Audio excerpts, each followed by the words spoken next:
books are so controversial.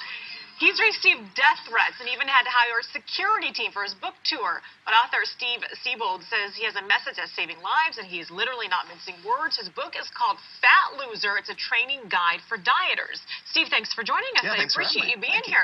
Now, we're not exactly calling people fat losers out there. What we really want them to be are fat losers. Exactly. We want to lose fat, fat loser. That's the play on words. There you go.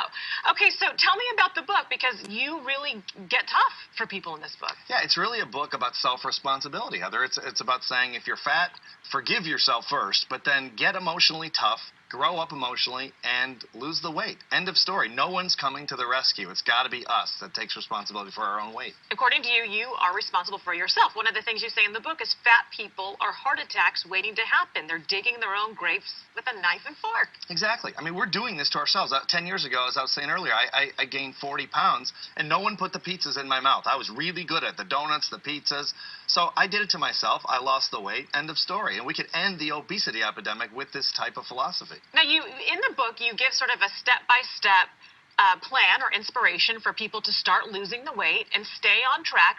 You never start on Monday, because there's Monday after Monday after Monday. You'll always put it off. One of the things you advise to people is mental toughness strategy number 31.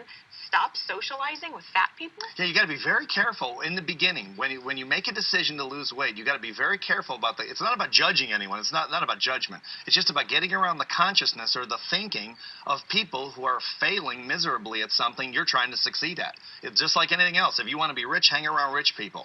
And it's not a judgment. It's just a philosophy based on thinking or consciousness and your exposure to that consciousness. But don't you think that some of the stuff can be pretty mean? I mean, for people that are overweight out there and are continuing with the struggle on this, don't you think that even the title of the book might be taken the wrong way? Well, it probably can be taken. It's not meant that way. It's really meant to help people wake up, to shock people, to say, look, if you're fat, it's not that you're big boned or pleasingly plump. You're fat. Don't feel bad. Most of us have gotten fat, including me, so don't feel bad. It's time to fix it. End this politically correct, philosophy that says, well, you're just a little heavy. No, you're a heart attack waiting to happen. You're going to die, or you're going to get some disease if you don't fix this. It's time to do it in 2014. Okay, tell me about the reaction from not only this book, but your previous book, which was titled Die Fat, Get Tough. Well, I've had some death threats. I've had some pretty interesting emails and responses from people all over the world. And half the people love it, and half the people absolutely hate it.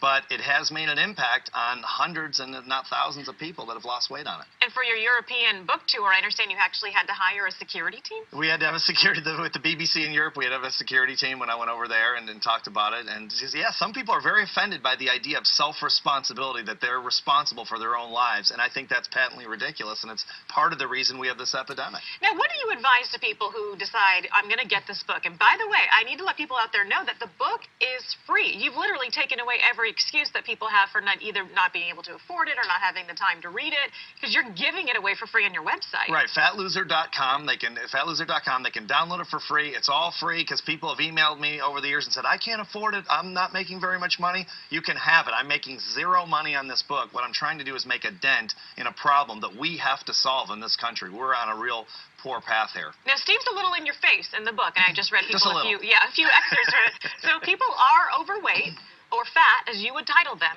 What do you advise for them before they just even open up chapter 1? They've got to make a decision. I think that's the biggest thing. If you haven't made a decision to really do this book, no book will help you. You've got to make a decision to do this. Then once you do, put your helmet on, open the book, and get ready for some tough love, but also get ready for some results that are going to change your life. And you can't say, let's start this tomorrow. We'll start this Monday. There is no tomorrow. There is no Monday. We have all done that. Oh, I'll start Monday. I'll start after the holidays. There is no tomorrow. No one's coming to the rescue but us. Yeah, there's no magic pill. No. Dang it. Unfortunately not. Yeah. All right, so fatloser.com, again, is the website. You can download the book for free. Like I said earlier, please don't give this to anybody as a gift. You're not doing them a favor. It's for you to finally get your life back on track, basically. That's right. Absolutely. Okay. Steve Siebold, thank you so much for coming in. Again,